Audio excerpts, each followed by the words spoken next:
all nurses should resume duty with effect, and in any case, not later than Friday, the 15th of February, 2019 at 8 a.m. Number 2, as the Commander-in-Chief of the Kenya Defence Forces, I have instructed the National Police Service to take stern action against those picketeers who may intimidate or otherwise harass the public servants who intend to go to work. 3, accordingly, any nurse who fails to report to work as directed above will be dismissed by the county governments and the Ministry of Health. We issued strike notices to each of the county public service board, which are employees of the nurses. What mistake have we done? Why are we not directed by the COG? 2, SRC has told us, you cannot meet us. Go and deal with the employer. Now, when we start dealing with the employer and the employer is saying, yes, I'm willing to pay, one is saying, I'm paying today, another one, I'll pay tomorrow, then somebody somewhere wants to politicize this issue and set this union against the president. We will not respond to the president. With the due respect, we respect our president. Na mimi niliwaambia nampenda. Hata kabla National Resistance Movement walikuwa kwa barabara, I was the first person from the opposition because nilisimama kwa tikiti ya ODM kusema mimi nimemtambua Mheshimiwa Uhuru Kenyatta kama rais wa Kenya. Na nilisemea Kisumu. Mpaka watu wakasema hautatoka Kisumu leo, na nilitoka Kisumu. So I respect our president. He has. Okay. So that has been the big story today, with lots of Kenyans talking about it, the nurses' strike. The right so resume work by Friday at 8 a.m. or get sacked. That was today's order by President Uhuru Kenyatta to striking nurses in the country. In a stern address from State House, Nairobi, after a meeting with Council of Governors, Uhuru directed the Health Ministry and county governments to fire caregivers who will defy his directive. In his address, Uhuru made it clear that court orders must be obeyed and nobody is above the law. The nurses, he says, have ignored a court order that suspended the strike. The Employment and Labour Court suspended the strike that started on February 4th and ordered the medics to return to work pending the conciliation process that it said should take 60 days. In the agreement, the nurses wanted uniform allowance to be enhanced by 5,000 shillings annually, nursing service allowance to be enhanced by 3,000 monthly, and promotions. So, which way nurses, and is sacking the remedy for contempt? And if indeed that threat is seen through, what will be the impact on provision of healthcare on public hospitals? Great, so those are just some of the questions that we seek to answer this evening with that directive from President Uhuru Kenyatta. And it's interesting because this is a conversation that Kenyans have been having as well on social media. And the rallying call is, it is every Kenyan's right to strike, to picket. It's in the Constitution, as a matter of fact. That is Article, I believe, 41 there on your screen. Every person has a right to fair labor practices. Every worker has the right. Let's move on. There we go. Every worker has the right to fair remuneration, to reasonable working conditions, to form, join, or participate in activities and programs of a trade union, and to go on strike. Right, so we're having this conversation this evening. We will be speaking to Duncan Okach, who is a lawyer. Just to break this down for us, do the nurses have any reason to worry after that directive by President Uhuru Kenyatta? Is contempt, or is sacking, the answer to contempt? That is what we're seeking to answer this evening. We'll also be speaking to Seth Panyako, who's the Kenya National Union of Nurses Secretary General. He's in studio as well with us. But before we get there, my colleague Duncan Haimba had the opportunity to speak to Wycliffe Oparanya. Wycliffe Oparanya is the Kakamega governor and the chair of the Council of Governors as well, on his sentiments on President Uhuru's directive and the nurses' strike and what we are now seeing in public hospitals. Let's listen in. Good evening, Linda. We are coming to you live from Delta Towers along Waiyaki Way, and the Chair, Council of Governors, Kakamega Governor Wycliffe Oparanya, is still in the office, of course, trying to make sure that whatever framework that was agreed upon and communicated to the country and by extension to the Kenya National Union of Nurses, or rather nurses that are participating in on what we can call a strike, have to resume duty on Friday as per the President's communication, but I think we would share as per the President's directive. But I think I will have to engage the Chair, Council of Governors, Governor Oparanya, just to tell us a way forward, because they spoke and they were very equivocal in that communication from the President. The National Union of Nurses, in their rejoinder, they've said that you know too well, or the country knows too well, that they are where they are because of the back and forth from both the COG and the SRC. What do you make of this? What I want to correct from the word go is that what the President read this morning, he was doing so on behalf of the 48 governments, because this was a meeting between the counties and the national government, and the President was doing so on behalf of these other governments because this was an agreement. However, I think the communication was very clear that a court process is in place, and everybody in this country must respect a court process, because the court process ordered that we should have a conciliator appointed, which we have done. And as county government, one of the stakeholders in the whole process, we have already issued a memorandum of response from the issues that they raised to the conciliator. Already it is there. We have been given 60 days to go through that particular process. And this is the normal procedure of dealing with a labor dispute. We are following the law. So if someone feels that he cannot respect the law of the land, I'm sorry. We are there, committed as county governments and of course the national government, to follow the law. And if someone feels that he will not follow the law, then obviously there will be disciplinary action. Secondly, we work within a framework of the Constitution. There is the SRC that is meant to guide us, or to guide government, both national and county government, on salary structure. They have already given guidance. Because you have told me that some counties are paid. I don't believe how they will have paid without actually approval from SRC, because SRC has already communicated and said that we need 3.5 billion to meet this expenditure. And as you heard in the morning, last year, counties spent 87% of their expenditure on current expenditure, leaving only 12% for development expenditure. Have we created devolved unit for just keeping people in employment without doing any development? Will you accept this? Because counties were created to bring development near to the people, not to be a bureau of employment. An agreement might have been reached, and that's why we said maybe a mistake might have been done. Let's use the court process. Maybe the court process will come up and say, can you spread this over 2 years, 3 years? We don't know what they will come up with.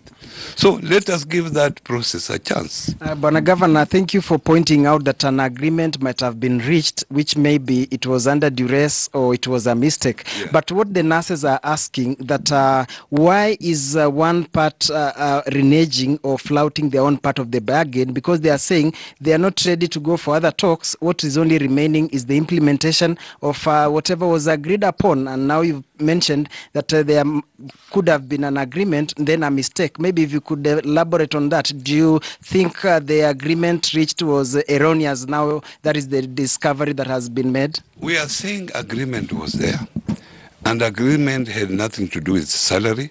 This is just an allowance. The money that is being claimed for is an allowance. The nurses allowance and the uniform allowance. It has nothing to do with their salaries. They can continue getting their salary.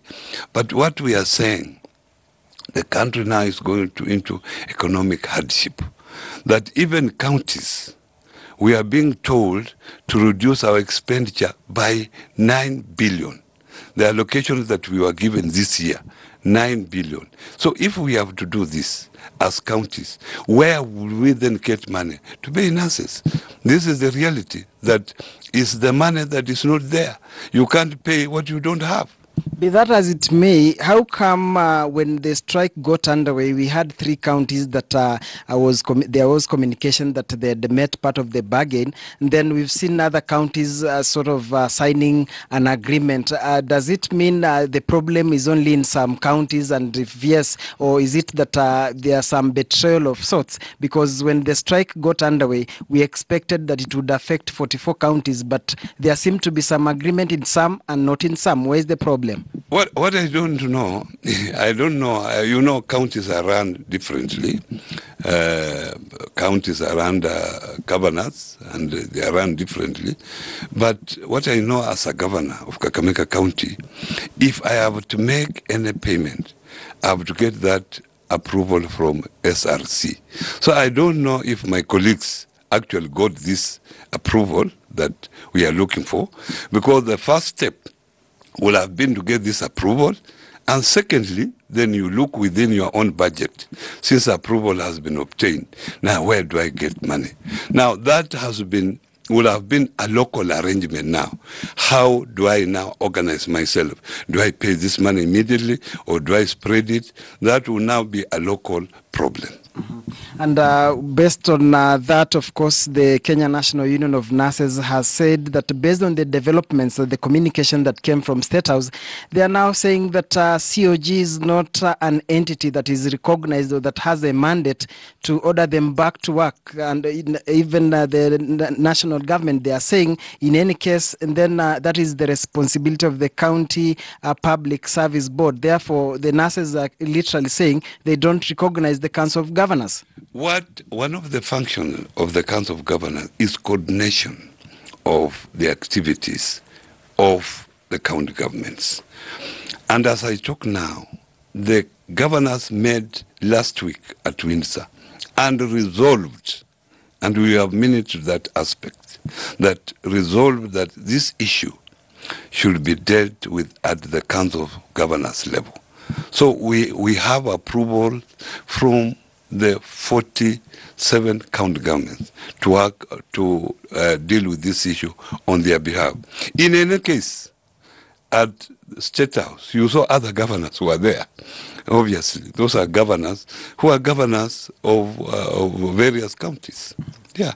Now, where does this leave the fate of the UHC rollout? Because the nurses have said only their members will ask them to call off the strike, and not what they said, coercion or intimidation from the executive and the COG. And then if at all some of them fail to report, and then the sackings or the heads begin rolling, where does that leave the fate of the UHC rollout? I don't want to dictate to them what they are supposed to do. But it is clear that the courts have pronounced themselves. So we are following that process. If they deem it fit to ignore the court order or the process that we have started in good faith, is up to them.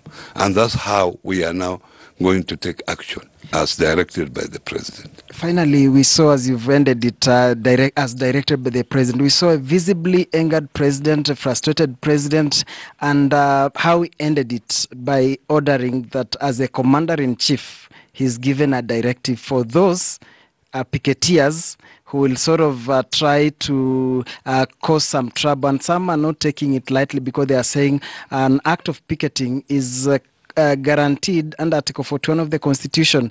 Does this paint a picture of frustrated 48 governments with the strikes, the back and forth, or what is exactly when we look at the tone of the president and the governors who are around him? Let me tell you, I don't want to judge the mood of the president when he was issuing the statement. But actually, this issue, we have been at it for a long time. And sometimes you find that people saying, oh, the county governments are unable to run health care, let it go to the national government. They do not understand. This is a problem that we inherited from the national government.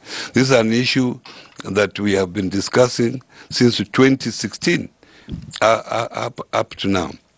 So the president will have been frustrated in the fact that now he is very busy with the universal health coverage that he is undertaking, and anything that interferes with that is bound to affect his legacy that he wants to leave to Kenyans. So obviously, maybe, but I can't want to use that to judge his mood when he was issuing the statement. Finally, come Friday, are the sacking letters ready for those who will fail as the chair of Council of Governors? I can assure you that we are committed as Council of Governors, as county governments who are there, that we are committed to following the court process.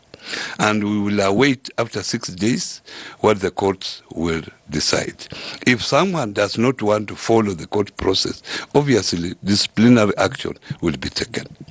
Well, Linda, there you have it from the Chair Council of Governors saying if nobody would want to follow the court process, would not heed to the communication from what the Council of Governors have been putting across, and today the President, then the consequences are there for everyone to await. And of course, he has said one more clear thing is that there might have been some agreement somewhere, but maybe in the course of those negotiations, there was a mistake.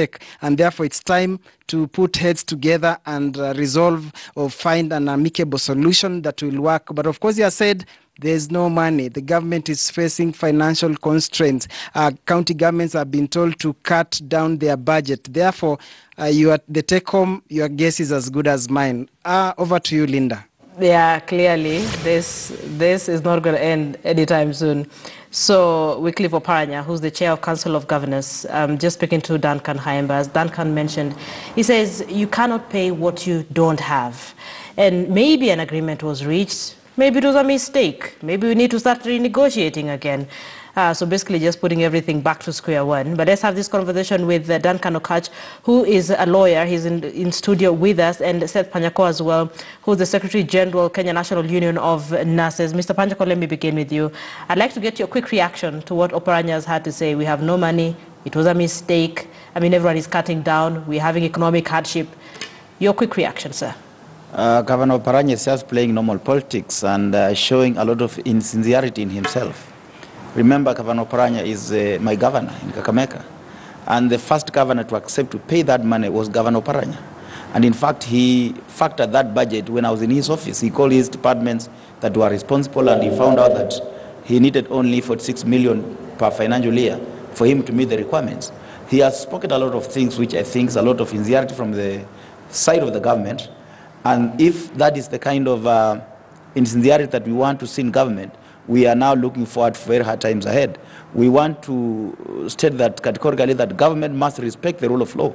That very agreement they are talking about was also registered in court under clause number 1069. So there is no way they can say they want us to respect certain orders if they are there, because I've not seen them myself, and they are not respecting an order, an agreement that was filed in court. And therefore, what Governor Oparanya has said to me, that there is no money, it is not here nor there. Himself, he has the money.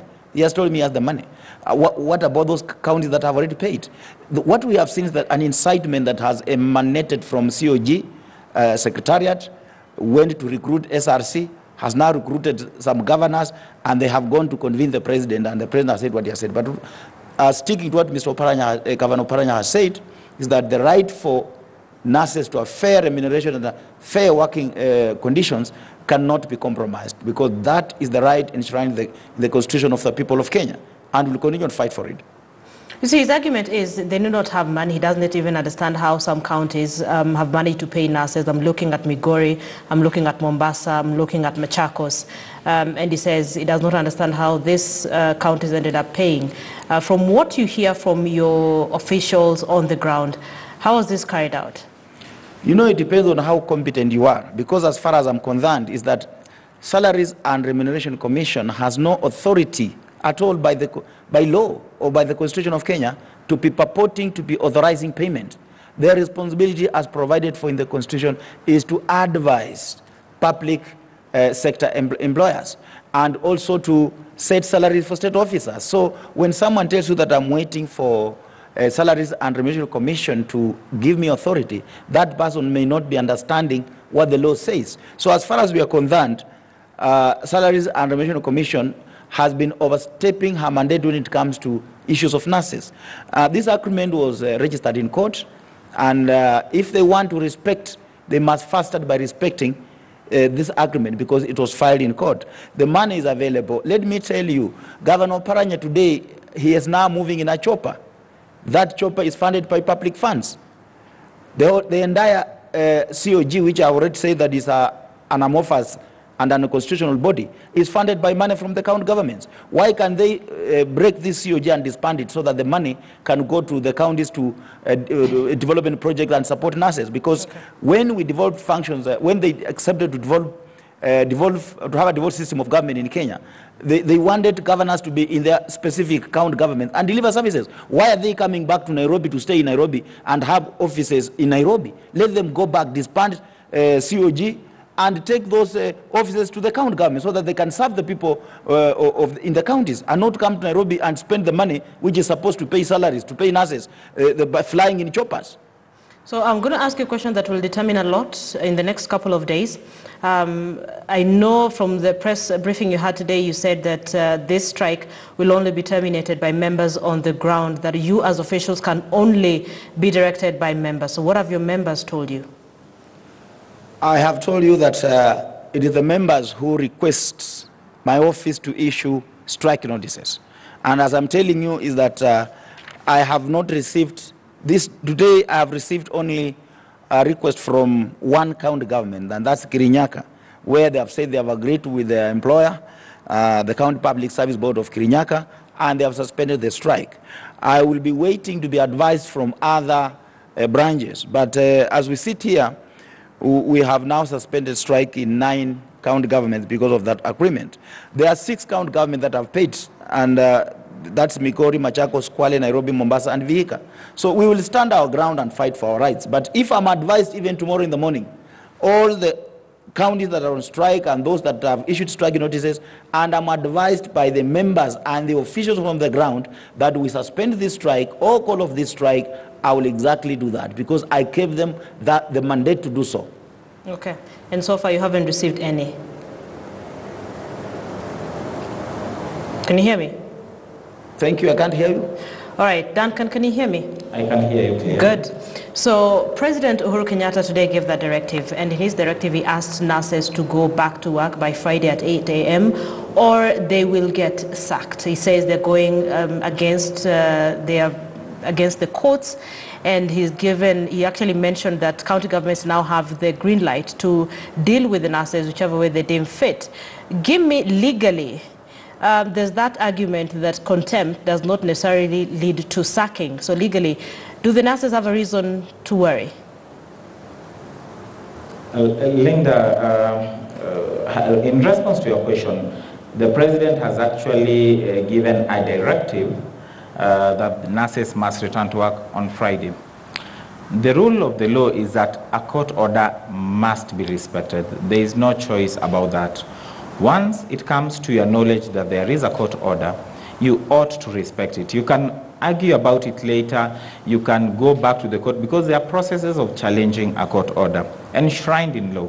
so that you can go to that particular court and ask it to review this order, because for one reason or another, you may think it may have been misled, there may have been non-disclosure, or for whatever reason that you think will meet the thresholds set out in law.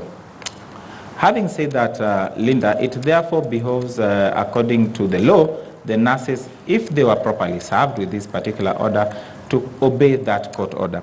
That is a rule of law, and it prevents anarchy, because the only way for you to ensure that, the judiciary functions well and plays its part as enshrined in the Constitution is if the orders that it actually churns out are respected by every person.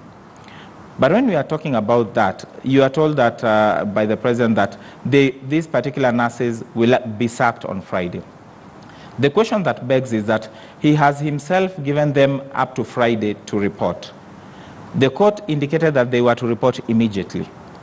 That order then by itself is actually contemptuous of even the court order itself, because the President has given an order which in real sense may not be in line with what the court gave in terms of the time frame. It may be in line in terms of the general overview that the nurses should go back, but he has given them his own deadline. So that if a person is to go to court and say the nurses have not reported to court tomorrow, will their excuse be that the President said we report on Friday? And then will that be a real excuse against a contempt of court action? The other question that begs is that in law, we already have a provision, or we already have consequences of disobedience of a court order, such that if you do not obey a court order, the Contempt of Court Act, which has just been declared unconstitutional, had its own provisions in terms of punishment, a maximum pecuniary fine of 200,000 or 6 months in prison, a maximum of 6 months. Even with its repeal, before this particular act, we still had contempt of court, which is provided by laws, especially the ones we actually picked up from the United Kingdom. So that even today, when you are in contempt of court, an argument that the Contempt of Court Act was declared unconstitutional, such that now the court will not have powers to punish you for contempt, then fails. Therefore, if, and I've known that the Council of Governors has moved the court for contempt action against Seth Panyako and his colleagues, so that the court itself will prefer its own punishment on these particular officials, and it can extend it widely. But having said so, if these particular officials are punished by the court, then the President's directive also comes in terms of sacking these particular nurses. It amounts to what in law we call double jeopardy. And the law, that particular maxim indicates that you cannot punish a person twice for the same offense. So therein there is a clash by itself in terms of the law, because the law provides clearly the mechanism that should be followed, which is being followed by the Council of Governors. On this other end, the President is now giving a command. And even as he's giving a command, remember, and that's a major point of discussion, health is now a devolved function. That's settled, and it's under lock and key. Okay. So that it is the county governors who can deal with it, and specifically the County Services Board, they're the employers. So that even the President, by giving a directive, is actually infringing on Article 186 of our Constitution, and especially the 4th schedule, which has clearly marked the boundaries for these governments, so that the central government has its role. The county governments have their role, so that the President cannot come in and command and give a command. I would have ideally expected the President to have come in as a mediator, so that pursuant to even the provisions of Article 236, which requires fair hearing, and even Article 41, which requires fair labor practices, they ought to have called Seth and his colleagues, together with the county governors, sat them down, asked them what is your problem, then as a father figure, try to mediate. That is what I read about. I think there's a dispute about a church where the President has tried to initiate such mediations. So but when you come in and give such a directive, it then also infringes not on the constitutional architecture on separation of this particular government. Yeah, Duncan, and I read some of the comments of some nurses on social media, and they're saying, fine, you're the president, but at least try and listen to both sides, because the people we saw at State House were governors and the president. So what happened to the side representing the nurses? Did someone reach out and try to speak to the nurses and hear their side of the story, or were they condemned and heard? So those are some of the concerns that are coming out. You're watching The Big Story. Let's take a short break. We'll come back and have more discussions on the nurses' strike.